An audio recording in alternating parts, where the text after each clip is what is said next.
Hello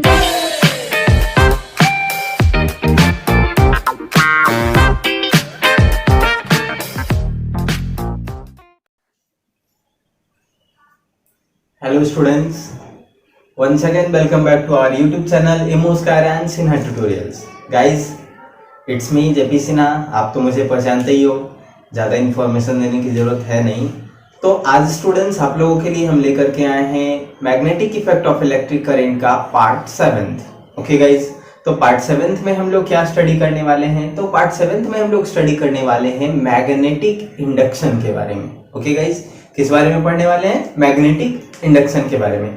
तो induction process में actually होगा क्या? इंडक्शन प्रोसेस में हम लोग ये देखने वाले हैं कि अगर वहां पर हम लोग कोई मैग्नेटिज्म लेते हैं एंड मैग्नेटिज्म के साथ साथ एक हम लोग फोर्स अप्लाई करते हैं. ओके, तो देन क्या हमें करंट जनरेट होकर के मिल सकता है या नहीं? तो अगर करंट जनरेट होकर के मिलेगा तो that will be called induction. That means induced current. वहीं पे उसको इंड्यूस्ड करंट का नाम दिया जाएगा गाइस. इंड्यूस्ड करंट मतलब प्रोड्यूस किया हुआ वाला करंट. तो उसी के बारे में हम लोग स्टार्ट करने वाले हैं. So without wasting the time let's start now. And guys, अगर आपने पहले का वीडियोस नहीं देखा है तो डिस्क्रिप्शन बॉक्स में लिंक होगा, वहां से देख लेना या फिर प्लेलिस्ट से देख लेना. ठीक है, तो स्टार्ट करते हैं students. Okay, now so I am taking the topic magnetic induction.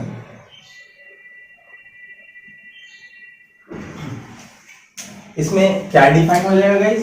इसमें डिफाइन हो जाएगा टू इंड्यूस द करंट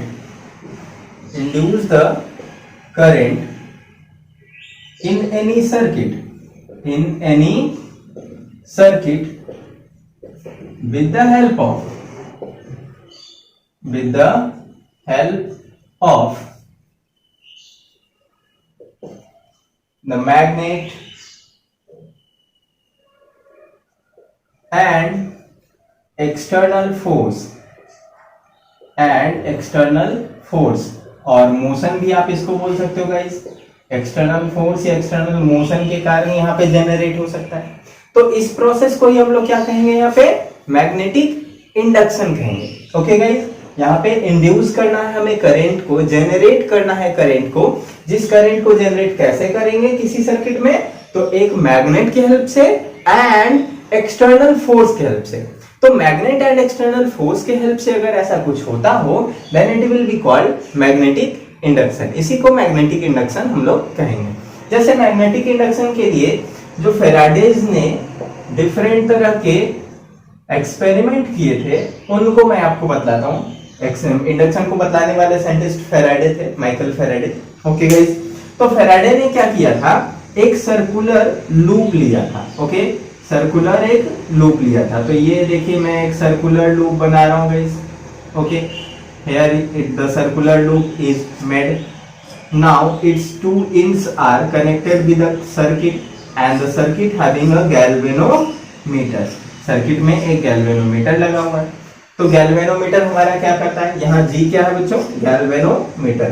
तो गैल्वेनोमीटर क्या करता है? आप लोग को पता होगा. गैल्वेनोमीटर करंट को डिटेक्ट करता है कि करंट का डायरेक्शन क्या है, करंट का डायरेक्शन क्या है, इसको पहचानता है. तो जैसे ही इस कॉइल में करंट जनरेट होगा तो गैल्वेनोमीटर का नीडल जो कि यूजुअली 0 पे रहता है यहाँ पे, वो डिफ्लेक्ट हो जाएगा. अगर इसके नीडल की बात करें हम, ये गैल्वेनोमीटर जी मैं यहाँ लिख देता हूँ, तो इसका नीडल कुछ इस तरह से यहाँ 0 पे इंडिकेट कर रहा होगा. ओके, जैसे ही इसमें करंट जनरेट होगा तो ये 0 से या तो लेफ्ट साइड में 1 या 2 के पोजीशन पे चला जाएगा या राइट साइड में 1 या 2 के पोजीशन पे आ जाएगा. ओके गाइस, तो यहाँ गैल्वेनोमीटर का ये मूवमेंट जब जैसे ही होगा तो उससे हमें आइडेंटिफिकेशन मिलेगा कि इस सर्किट में, इस कॉइल में करंट जनरेट हो गया है. तो अब उस करंट को जनरेट करने के लिए इन्होंने क्या किया? इन्होंने एक मैग्नेट लिया. ओके, एक simple magnet, bar magnet, north south pole वाला मैग्नेट लिया इन्होंने. एंड इस मैग्नेट को अब इसमें इंटर कराया, इसमें सर्किट में. तो सर्किट में ये बार बार इस मैग्नेट को इन कराते थे, फिर आउट कराते थे, फिर इन कराते थे, फिर आउट कराते थे. जब रेगुलरली इन्होंने इस प्रोसेस को किया तो इन्होंने देखा कि इस मैग्नेट के मैग्नेटिक फील्ड और इस तरह से जो कर रहे हैं हम लोग मोशन, इस मोशन एंड मैग्नेटिक फील्ड के मिलने की वजह से इस सर्किट में एक करंट डेवलप हो गया है एंड करंट डेवलप होकर के इसमें करंट फ्लो होना स्टार्ट हो जाता है। तो करंट फ्लो स्टार्ट होना हो जाता है तो ये जो निडल है ये मूव करके 1 या 2 की तरफ चला जाता है। बट जैसे ही फिर हम लोग इस मैग्नेट को बाहर की तरफ पुश करते हैं तो इस करंट का डायरेक्शन फिर से चेंज हो जाता है और ये लेफ्ट टू राइट हो जाता है। ओके गाइस, तो वो डायरेक्शंस मैं बाद में आप लोगों को बतलाऊंगा। अभी फिलहाल आप ये समझ सकते हो कि यहाँ पे करंट जो है वो जनरेट हुआ है। ओके गाइस, तो ये प्रोसेस करना ताकि करंट हम लोगों का जनरेट हो सके किसके थ्रू, एक मैग्नेट के through and external applied force के थ्रू। इसी को हम लोग क्या कहेंगे यहाँ पर, तो इसी को हम लोग यहाँ पर नाम देंगे मैग्नेटिक इंडक्शन का। Okay guys, so I hope so कि मैग्नेटिक इंडक्शन आपको यहां से क्लियर हो गया होगा। सो मूव करते हैं हमारे नेक्स्ट टॉपिक पे। मैं इसको इरेज करता हूं, you can take a snapshot. Okay guys, so guys जैसा कि हम लोगों ने देख लिया कि मैग्नेटिक इंडक्शन का प्रोसेस क्या था, उसमें फेराडेज का जो एक्सपेरिमेंट है वो क्या था। So it's time to move on the next topic, that is what is electromagnetic induction. Electromagnetic induction को हम लोग डिफाइन कैसे करेंगे, अब डिफाइन के टर्म में हम लोग लेते हैं guys. Okay, electromagnetic induction, what is electromagnetic induction. Okay, ये हम लोगों ने टॉपिक लिया एंड अब इसको डिफाइन के टर्म में हम लोग देखेंगे कि इसको करते क्या है। हाँ, सो गाइज एक बात और, मैंने यहाँ पे इलेक्ट्रोमैग्नेटिक इंडक्शन लिखा है और इसके जस्ट पहले मैंने लिखा था magnetic induction only. So both are the same terms, don't confuse in the other. Okay, वहां पे भी क्या हो रहा था, इलेक्ट्रोमैग्नेटिक इंडक्शन ही हो रहा था क्योंकि इलेक्ट्रॉन्स एक्चुअल में जनरेट हो रहे थे मूवमेंट करने के लिए, इलेक्ट्रॉन्स को डेवलप किया जा रहा था मूवमेंट होने के लिए, करंट जनरेट करने के लिए। तो वहां पे भी इलेक्ट्रॉन का ही मूवमेंट हुआ और यहाँ पे भी इलेक्ट्रॉन का ही मूवमेंट होने वाला है। इलेक्ट्रॉन ही इंड्यूस होने वाले हैं, किसके हेल्प से, मैग्नेटिक के हेल्प से। तो इसका नाम भी इलेक्ट्रोमैग्नेटिक इंडक्शन रखा गया। तो both are the same terms. तो इसको डिफाइन करने के लिए हम लोग कर सकते हैं कि when the magnetic field produced by any magnet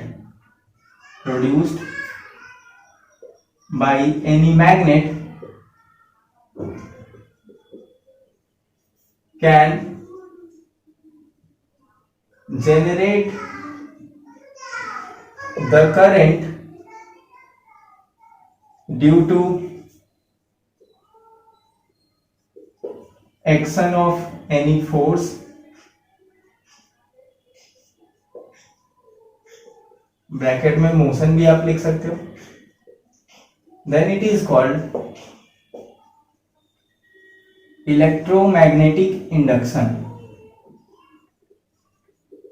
okay guys, तो ये इलेक्ट्रोमैग्नेटिक इंडक्शन कब कहलाता है आप समझ गए होंगे कि जब एक मैग्नेट हम लोग लें या मैग्नेटिक फील्ड हम लोग लें, तो लेट सपोज कि हम लोग एक मैग्नेटिक फील्ड ले रहे हैं जो इस डायरेक्शन में है। ओके गाइस, किस डायरेक्शन में, इस डायरेक्शन में, इधर के डायरेक्शन में ये हमारा मैग्नेटिक फील्ड है एंड सपोज कि ये नॉर्थ एंड साउथ पोल के कारण आया होगा, इधर नॉर्थ पोल रहा होगा, इधर साउथ पोल रहा होगा, इसकी वजह से ऐसा एक मैग्नेटिक फील्ड आया होगा। एंड इसी मैग्नेटिक फील्ड में एक इलेक्ट्रॉन है, इस मैग्नेटिक फील्ड में एक हमारा इलेक्ट्रॉन है जो इस इलेक्ट्रॉन का मूवमेंट हम लोगों को यहाँ पे पोज करना है कि इलेक्ट्रॉन का जो मूवमेंट है वो इलेक्ट्रॉन का मूवमेंट डाउनवर्ड से अपवर्ड डायरेक्शन में या अपवर्ड से डाउनवर्ड डायरेक्शन में ऐसे कुछ होने वाला है। ओके, तो ये इलेक्ट्रॉन का मूवमेंट तो जो जनरेट होगा करंट उस पर डिपेंड करेगा। आप इस पे फोर्स के बारे में सोच सकते हो। सपोज करो कि यहाँ पे जो north to south magnetic field था, इस मैग्नेटिक फील्ड पे जो फोर्स एग्जर्ट हुआ वो फोर्स इसके 90 डिग्री परपेंडिकुलर डायरेक्शन में एग्जर्ट हुआ और बोर्ड से आउटवर्ड डायरेक्शन में एग्जर्ट हुआ। ये फोर्स एग्जर्ट हुआ इस पे, ओके, बोर्ड से आउटवर्ड डायरेक्शन में। तो आउटवर्ड डायरेक्शन में एग्जर्ट हुआ तो यहाँ पे जो करंट जनरेट होगा बच्चों वो कैसे होगा, इसको हम लोग को देखना है। तो इसमें करंट जनरेट होने के लिए फ्लेमिंग का राइट हैंड थंब रूल लगता है। अभी आपने लेफ्ट हैंड रूल पढ़ा था फ्लेमिंग का। लेफ्ट हैंड रूल में मोटर्स का सिस्टम देखे थे हम लोग कि लेफ्ट हैंड के अपने 3 फिंगर्स को इस तरह से अरेंज करते हैं। तो राइट हैंड में भी सेम लॉ है। राइट हैंड में हम लोग बस इसको राइट हैंड के लिए कर देते हैं, सेम थिंग, वही फिंगर्स 3 फिंगर्स लेते हैं और वही 3 फिंगर्स को अरेंज करते हैं। तो देखो यहाँ पे जो मैग्नेटिक फील्ड है वो इधर के डायरेक्शन में है, तो मैग्नेटिक फील्ड ये वाला मुझे पोज करता था तो मैंने इसको ऐसे कर दिया guys. Okay, and then after force हमारा थंब पोज करता था, तो थंब को मैंने ऐसे बोर्ड से आउटवर्ड बाहर की ओर पोज किया। तो करंट का डायरेक्शन देखिए क्या हो जाएगा, अपवर्ड डायरेक्शन में। ओके, अगर सेम इस सिचुएशन में हम शिफ्ट करें इसको, तो नॉर्थ टू साउथ हमारा मैग्नेटिक फील्ड है जो हमारा 4 फिंगर डिनोट कर रहा है, फोर्स बोर्ड के आउटवर्ड है जो मेरा थंब डिनोट कर रहा है। तो करंट का डायरेक्शन ये मिडिल फिंगर है जो डिनोट करेगा, तो करंट हो जाएगा गाइस अपवर्ड। तो करंट का डायरेक्शन जो है हम लोग दिखा सकते हैं यहाँ पे कि करंट का डायरेक्शन अपवर्ड होगा, तो इलेक्ट्रॉन्स का मूवमेंट कैसे आ जाएगा, डाउनवर्ड। जो इलेक्ट्रॉन्स का मूवमेंट मैंने दिखाया वो डाउनवर्ड दिखा, इलेक्ट्रॉन का मूवमेंट डाउनवर्ड होगा तो करंट का डायरेक्शन ऑटोमेटिकली अपवर्ड होगा। तो यहाँ पे यही कंडीशन होने वाला है। दैट मींस इसमें हम लोग जो अप्लाई करने वाले हैं वो कौन सा लॉ अप्लाई करने वाले हैं, फ्लेमिंग का राइट हैंड रूल। एंड इसके पहले भी जो फेराडेज ने एक्सपेरिमेंट किया था, है ना, मैग्नेटिक इंडक्शन के लिए, उसको हम लोग अब देख लेते हैं गाइज यहाँ से। ओके, तो उनका एक्सपेरिमेंट क्या था ये मैं आप लोग को दिखाता हूं। तो उनका एक्सपेरिमेंट 2 बेसिस पे था। एक एक्सपेरिमेंट तो मैंने आपको जस्ट पीछे दिखाया है। ओके, तो मैं फिर से उनको लेकर के दिखाता हूँ। Faraday's experiment. ओके, तो उनके एक्सपेरिमेंट में 2 तरह के एक्सपेरिमेंट उन्होंने किए, सेल्फ इंडक्शन के लिए एंड म्यूचुअल इंडक्शन के लिए। ओके, किसके लिए, एक सेल्फ इंडक्शन के लिए, एक म्यूचुअल इंडक्शन के लिए। That means you can say कि इनके एक्सपेरिमेंट के अकॉर्डिंग, है ना, इंडक्शन जो था वो इंडक्शन 2 टाइप में बांटा जा सकता है ना। और इस इंडक्शन को 2 टाइप में बांट करके हम लोग क्या क्या कर सकते हैं, एक सेल्फ इंडक्शन कर सकते हैं और एक क्या कर सकते हैं, म्यूचुअल इंडक्शन कर सकते हैं। ओके गाइज, तो सेल्फ इंडक्शन में हम लोग क्या करेंगे, तो सेल्फ इंडक्शन में हम लोग अपने तरीके से सेल्फ से एक कॉइल लेंगे एंड कॉइल लेने के बाद फिर इस कॉइल को नीचे गैल्वेनोमीटर वगैरह सेट कर देंगे एंड सेट करने के बाद एक मैग्नेट को लेकर के इसमें पुश इन और पुश आउट करेंगे। ओके, इस मैग्नेट को क्या करना है, एक बार कॉइल के अंदर ले जाना है एंड देन आप दूसरी बार फिर कॉइल के बाहर खींच लेना है। तो जैसे ही आप ये करोगे तो यू विल फाइंड दैट कि इस गैल्वेनोमीटर का निडल जो है वो निडल मूव करेगा और निडल मूव करेगा तो इट मींस दैट कि करंट यहाँ पे जनरेट होगा।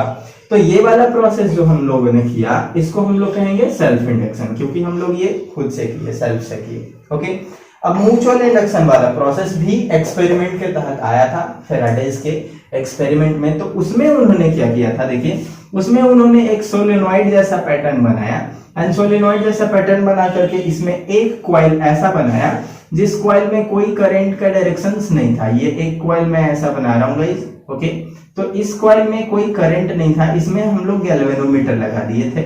ओके, एंड एक कॉइल इसी में और उन्होंने ऐसा बनाया जिस कॉइल में इन्होंने क्या किया, तो इस कॉइल में इन्होंने बैटरीज वगैरह फिक्स करके करंट जनरेट करा दिया। ओके, लेट्स सपोज यहाँ पे ये बैटरीज वगैरह है, इस बैटरी को फिक्स करके इसमें इन्होंने करंट जनरेट करा दिया। ओके, तो जैसे ही इसका स्विच ऑन होता है तो इन्होंने क्या देखा, लेट्स सपोज ये स्विच है। ओके, तो स्विच ऑफ जब तक है, जब तक यहाँ पे स्विच ऑफ है तब तक इन्होंने देखा कि निडल जो होगा वो कहाँ पे होगा, है ना, निडल इसका कहाँ पे होगा, तो इसका निडल के बारे में उन्होंने ऑब्जर्वेशन देखा कि निडल 0 पे है। कब, जब यहाँ पे स्विच क्या था, ऑफ था। ओके गाइस, बट जैसे ही यहाँ पे से स्विच ऑन होता है, जैसे ही ये स्विच ऑन होता है तो स्विच ऑन होगा मतलब ये कनेक्ट हो जाएगा, कनेक्ट हो जाएगा गाइस, तो इसमें करंट का फ्लो होने लगेगा। तो करंट का फ्लो होने लगेगा तो इसमें एक मैग्नेटिक फील्ड आ जाएगा। आप जानते हो सोलेनॉइड में ऐसा ही कुछ होता था। तो इसका जो मैग्नेटिक फील्ड यहां से यहां ये राउंड करेगा, यही वाला मैग्नेटिक फील्ड कुछ आगे बढ़ करके, क्योंकि ये एक सोलेनॉइड ये पूरे के लिए एक मटेरियल लगा हुआ है, तो ये कुछ आगे बढ़ के इसमें मैग्नेटिक फील्ड आकर के इफेक्ट करने लगेगा सेकेंड वाले कॉइल में। ओके, यही वाला मैग्नेटिक फील्ड सेकेंड वाले कॉइल में आएगा। अब सेकेंड वाले कॉइल में जब मैग्नेटिक फील्ड आएगा तो क्योंकि मैग्नेटिक फील्ड यहाँ मिल गया है, मैग्नेटिक फील्ड का मूवमेंट हो रहा है, तो इसमें ऑटोमेटिकली एक करंट जनरेट हो जाएगा एंड अब इसका जो निडल है, तो इसका निडल 0 से डिफ्लेक्ट होके 1 या 2 पे चला जाएगा। ओके गाइस, तो इस प्रोसेस को जो हम लोग यहाँ पे लिए हैं, ये सेकेंड वाला स्टेप, सेकेंड वाला एक्सपेरिमेंट, इस सेकेंड वाले एक्सपेरिमेंट को हम लोग कहेंगे म्यूचुअल इंडक्शन। क्या कहेंगे, म्यूचुअल इंडक्शन, क्योंकि ये म्यूचुअली हुआ, एक दूसरे के कारण हुआ। तो एक दूसरे के कारण हो रहा हो जब ऐसा इंडक्शन, तब हम लोग क्या कहेंगे इसको, mutual induction. Okay, mutual induction इसको कहेंगे क्योंकि यहाँ पे जब एक डायरेक्शन में इधर से करंट जनरेट हुआ था, ओके, तो इसमें इंडक्शन आया और यहाँ पे जब करंट जनरेट होगा तो फिर इसमें इंडक्शन आएगा। तो ये म्यूचुअल इंडक्शन हुआ जो एक दूसरे के कारण हो रहा है। ओके गाइस, तो this effect is known as mutual induction and this is known as self induction. तो ये दोनों एक्सपेरिमेंट फेराडे का था, जिसके थ्रू ओवरऑल उन्होंने ये पता लगाया, ओवरऑल उन्होंने ये कंक्लूजन किया कि जब भी हम लोग करंट कैरिंग कंडक्टर को लेते हैं, ओके, इस तरह से और इस तरह से लेकर के यहाँ पे आपस में मैग्नेटिक फील्ड एक सेट कर देते हैं, मैग्नेटिक फील्ड सेट करके गैल्वेनोमीटर सेट कर देते हैं, तो मैग्नेट के मूवमेंट होने से यहाँ पर करंट जनरेट होता है। ओके गाइस, यही यहाँ पे एक्सपेरिमेंट था। अब इस एक्सपेरिमेंट में करंट का डायरेक्शन कहाँ रहता है ये जानने के लिए फिर से फ्लेमिंग का लेफ्ट हैंड रूल की जगह राइट हैंड रूल हम लोगों को पढ़ना होता है, क्योंकि फ्लेमिंग का राइट हैंड रूल ही हम लोग को अब इसमें फोर्स कहां से लगा, मैग्नेटिक फील्ड किस डायरेक्शन से आया, एंड उस मैग्नेटिक फील्ड की वजह से अब इसमें जो डायरेक्शन ऑफ करंट आएगा वो किधर की ओर आएगा, ये जानने के लिए हम लोग को क्या पढ़ना होता है, मैग्नेटिक फील्ड का लॉ पढ़ना होता है। और मैग्नेटिक फील्ड का law Fleming right hand rule के फॉर्म में होता है। ओके, तो हम लोग फ्लेमिंग राइट हैंड रूल देखते हैं guys. Okay, so I am erasing it, you can take a screenshot it. So guys, it is final that the current will be developed when we produce a magnetic field and we exert a force on it. Okay, so we have to see that what is the direction of that induced current. Okay, and for the direction of that induced current we have to see the Fleming right hand rule. Okay guys, so I am taking the topic direction of induced current. Direction of induced current. Okay, induced current. First I am taking this topic and then after we will go to the right hand rule. Okay, so the direction of induced current can be detailed as it depends on the direction of produced magnetic field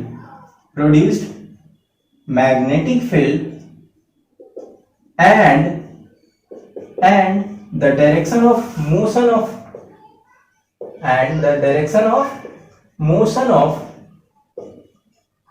the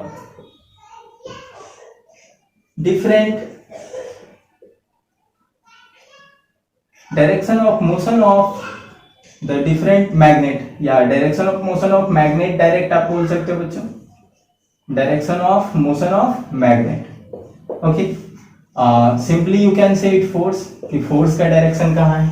okay, तो जब इन दोनों का direction हमें मिल जाए, मतलब एक magnetic field B का direction पता हो जाए एंड एक हमें फोर्स का डायरेक्शन पता हो जाए, ओके, इन दोनों का डायरेक्शन पता हो जाएगा, तब हमें करंट का डायरेक्शन भी क्या हो जाएगा, ऑटोमेटिकली मिल जाएगा, जो हमें फाइंड आउट करना है।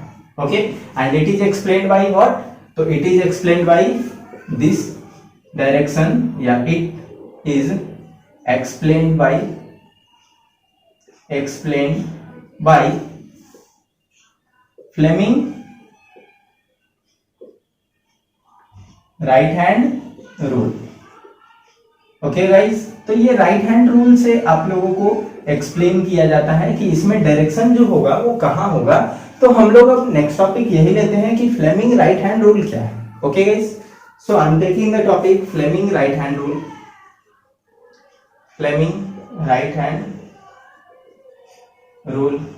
ओके, तो राइट हैंड रूल इनका सेम है, जैसे लेफ्ट हैंड रूल हुआ करता था उसी तरह राइट हैंड रूल है, बस राइट हैंड रूल में हम लोग राइट हैंड को यूज करते हैं गाइस। तो राइट हैंड को यूज करते हुए हम लोग यहाँ पे एक डायग्राम बनाएंगे। लेट सपोज कि यहाँ पे ये थंब है, ओके, ये थंब है, ओके, एंड थंब के बाद फिर ये हमारा क्या है, तो थंब के बाद ये हमारा फोर फिंगर है, यहाँ पे फोर फिंगर का डायरेक्शन है फॉरवर्ड आगे की ओर, एंड देन हमारा ये मिडिल वाला फिंगर है गाइस, ओके, ये परपेंडिकुलर डायरेक्शन में, एंड रेस्ट टू फिंगर्स को आप यहाँ पे फोल्ड आउट करके भी रख सकते हो if you want, if you don't want you can't fold it. Okay, अगर आपको नहीं चाहिए तो फोल्ड आप नहीं भी करो, आपकी मर्जी, एंड देन इसको ऐसे पोज करो। तो ये हमारा राइट हैंड हो रहा है गाइस, लाइक दिस, इस तरह से ये राइट हैंड पोज किया हुआ, you can see right hand है ये।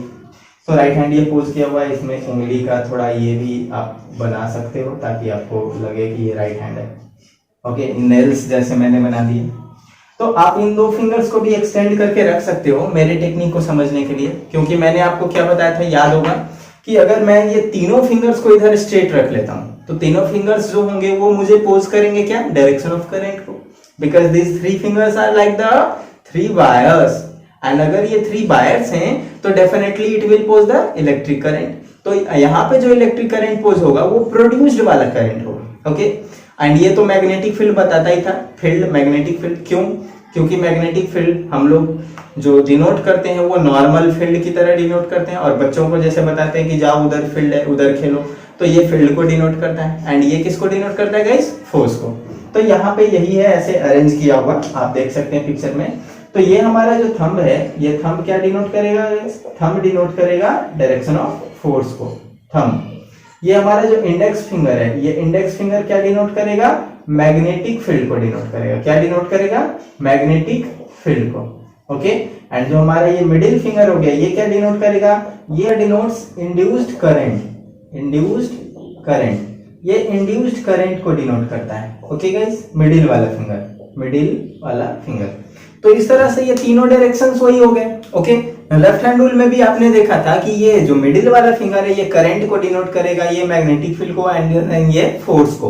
तो राइट हैंड में भी हमारा सेम है, ये फोर्स को डिनोट करेगा, ये मैग्नेटिक फील्ड को, एंड ये करंट को. बट यहाँ करंट इंड्यूस हुआ है, प्रोड्यूस हुआ है, तो that's why it will be called induce current. तो इस तरह से ये तीनों टर्म्स होते हैं, ओके. और ये बिल्कुल सेम है जैसा हम लोग का लेफ्ट हैंड रूल हुआ करता था, बिल्कुल सेम है. तो इसके स्टेटमेंट में हम लोग क्या लिख सकते हैं गाइस? इसके स्टेटमेंट में हम लोग लिख सकते हैं सेम कंडीशंस कि if we arrange the three fingers of our left hand, right hand guys, ये राइट हैंड रूल है, of our right hand.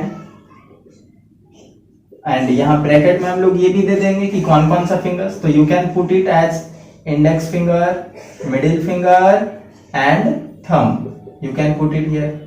Four finger भी आप लिख सकते हो गाइस, इंडेक्स फिंगर को फोर फिंगर भी कहा जाता है. You can write also the four finger, okay. तो इन तीनों को अरेंज करते हैं, और कैसे अरेंज करते हैं? म्यूचुअली परपेंडिकुलर अरेंज करते हैं. कैसे अरेंज करते हैं? म्यूचुअली परपेंडिकुलर, सच एज, और इस तरह से अरेंज करते हैं सच एज द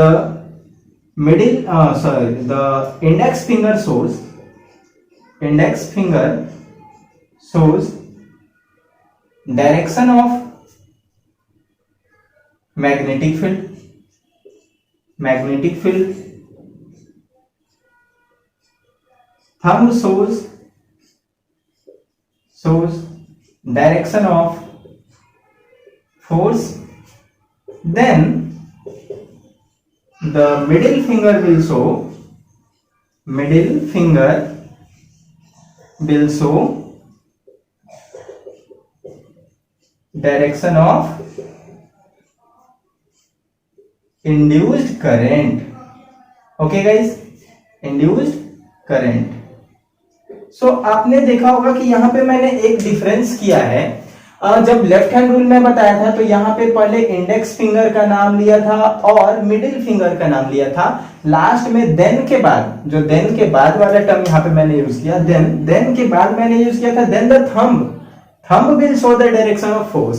बट यहाँ पे मैं क्या कर रहा हूँ गाइस, यहाँ पे कर रहा हूँ देन के बाद middle finger will show the direction of current. Okay, तो कहने का मतलब क्या है, यहाँ पे हम लोग क्या करते हैं एक्चुअली कि जो चीजें हम पहले से सप्लाई कर रहे हैं सर्किट में, जो चीजें हम पहले से दे रहे हैं उनका नाम पहले लेते हैं. तो हम लोग यहाँ पे सर्किट में क्या क्या देंगे, यहाँ पे एक सर्किट में जो भी सर्किट ये बनेगा हमारा ऐसे राउंडेड टाइप का. ओके, इस सर्किट में हम लोग एक मैग्नेटिक फील्ड देंगे नॉर्थ साउथ पोल वाला, और एक इस पे एग्जर्ट होने वाला ये फोर्स देंगे जिस फोर्स से इसको पुल इन या पुल आउट किया जा रहा है. ओके बच्चों, तो पुल इन या पुल आउट होने वाला ये फोर्स देंगे. तो दो चीजें जब हम लोग यहाँ पे दे रहे हैं, एक फोर्स और एक मैग्नेटिक फील्ड, तो हम लोग उसका नाम यहाँ पे पहले लेंगे. तो देखो यहाँ पे हमने पहले लिया इंडेक्स फिंगर, मैग्नेटिक फील्ड को शो करेगा, ये पहले मैंने लिया. Thumb shows direction of force, इसको भी मैंने पहले लिया. एंड देन आफ्टर हम लोगों को मिलेगा इलेक्ट्रिक करंट, तो इलेक्ट्रिक करंट का नाम मैंने बाद में लिया. Okay guys, so this is the Fleming right hand rule, ये इसका पिक्चर है. ओके, अब फ्लेमिंग राइट हैंड रूल से हम लोगों को जनरेटर जो होता है वो काम करता है. तो हम लोग अब जनरेटर के बारे में पढ़ेंगे but in the next video. आज के वीडियो में इतना ही स्टूडेंट्स. ओके, फिर मिलते हैं हम लोग next part of the videos में. तब तक के लिए आप लोग घर पे रहें, सुरक्षित रहें, पढ़ते रहें। ओके, एंड वीडियो अच्छा लगा हो तो लाइक सब्सक्राइब जरूर करें स्टूडेंट्स, और अपने दूसरे फ्रेंड्स के बीच भी इसको शेयर करें ताकि वो भी इससे कुछ सीख सके। तो फिर मिलते हैं हमारे नेक्स्ट वीडियो में, तब तक के लिए बाय बाय।